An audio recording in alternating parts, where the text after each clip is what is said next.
Hello, YouTube friends. Ben Ochart here. Thank you so much for tuning in. Today, I want to go over with you 5, and possibly a bonus fish at the end, 5 of what I consider are just freaky looking, odd looking, bizarre looking cichlids. And these are my 5 favorites. Certainly, if you have some that you think of, share them in the comments below. We all learn from each other on this channel. I'd love to hear what you think are freaky cichlids. Let's go ahead and get underway.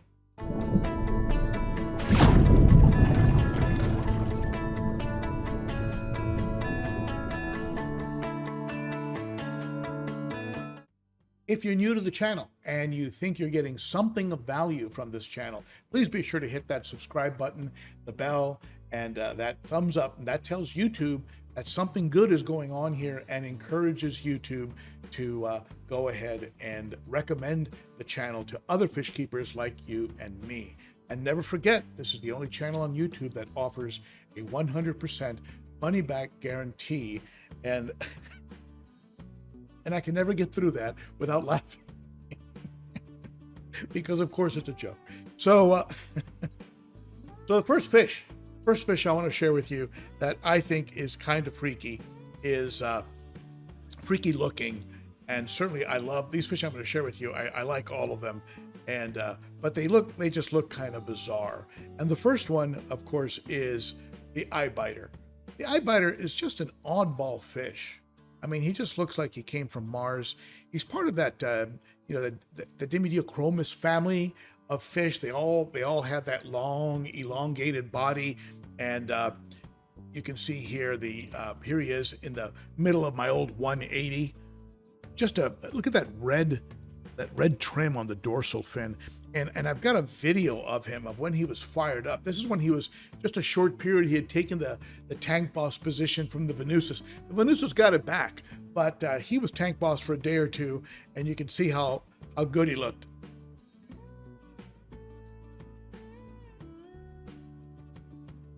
That two-tone anal fin. When he'd get fired up, his anal fin, the bottom of his tail, and his pectoral fins would get black in them. And when that would happen, you knew that something was going on. But people either love or hate this fish. He's got that little black goatee at the bottom of the chin. Very slender, paper-thin body, designed to attack from above. So he's a predator that brings death from above, and he'll hang over the prey and then drop down on them. Very, very hard to see being so thin. But people either love this fish or they hate him. And I love just that long face, just a very pretty fish. I really like him a lot. But the eye biter, very bizarre, crazy looking fish. The next one I want to share with you is a fish I haven't had the pleasure of owning, but would like to someday. This is a picture I stole from, I believe, Dave's Rare, or maybe Live Fish Direct, one of those two. If you don't know those two fish providers, they're both legit, Dave's Rare and Live Fish Direct. This is a Barracuda.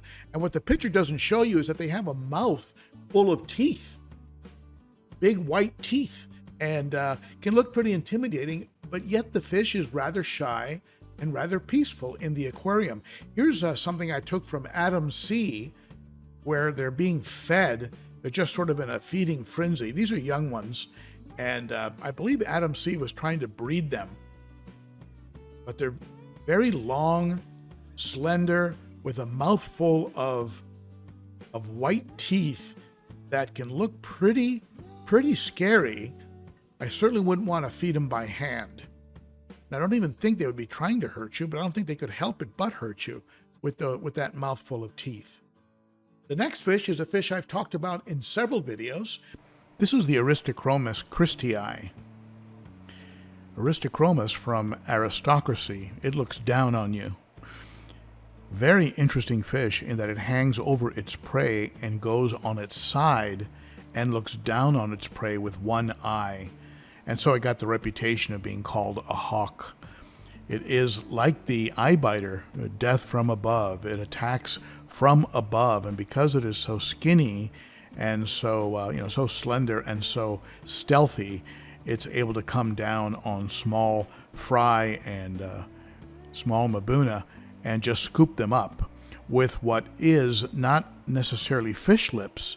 he has more of a beak, a very powerful beak that can grab and rip and is extremely strong.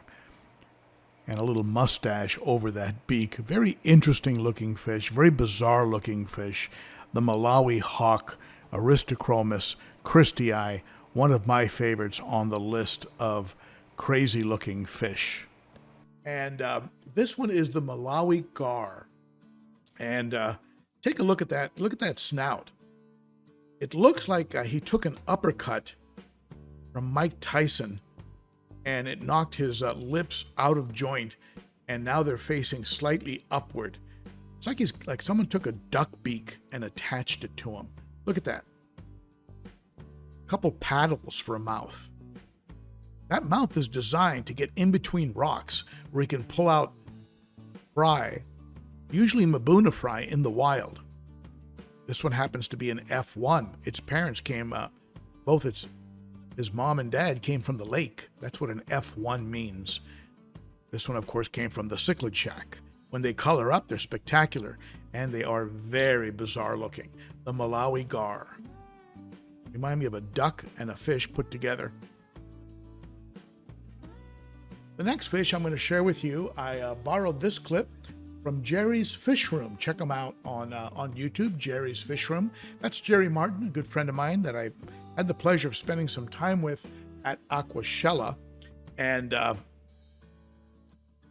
what he has in this tank is a dolphin.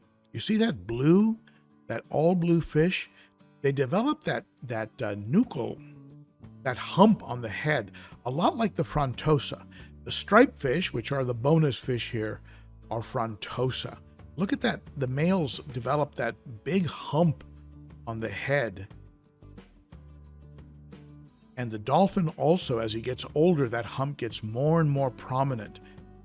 Just a bizarre thing. You see it on flower horns. You see it on other fish. And to me, it's just sort of a freaky looking thing. There are some examples certainly of it in saltwater fish. And some people have the theory that cichlids, certainly the cichlids in Lake Malawi, were evolved from saltwater. Lake Malawi separated out from the ocean, from the Atlantic Ocean, and slowly the fish became freshwater fish. But you can see that bizarre hump, and that to me classifies the dolphin and the frontosa as one of the crazy looking, freaky looking fish in the hobby. Have you owned these fish? I'd like to hear about it. I'd like to hear about your experience with those fish in the comments below. Thank you so much for tuning in. It is appreciated. I hope to see you on Saturday at the Cichlids and Coffee live stream. We get into a lot of topics like these, and we talk about filtration, substrate, water movement, different fish, you name it. We get into a lot of good stuff on Saturdays at 11 a.m. Central. Also, if you'd like some behind the scenes, take a look at what's going on at my Instagram page, ben.o.cichlid. I get into what's going on behind the scenes, both in my fish keeping and also my private life. Photos and clips you'll never see elsewhere. And also, come on by Facebook. We got a great page, ben.o, actually in this case, ben.o''cichlid. And every month we do a banner contest. In this case, Ray Sander was the winner, and they got a gift certificate from Super Cichlids over in Dover, Lisa and her family. All right, so that's it for me. Thank you so much for tuning in. Those are my picks for crazy looking, freaky looking fish. Certainly share your thoughts in the comments below, and I hope to see you next time. Bye-bye.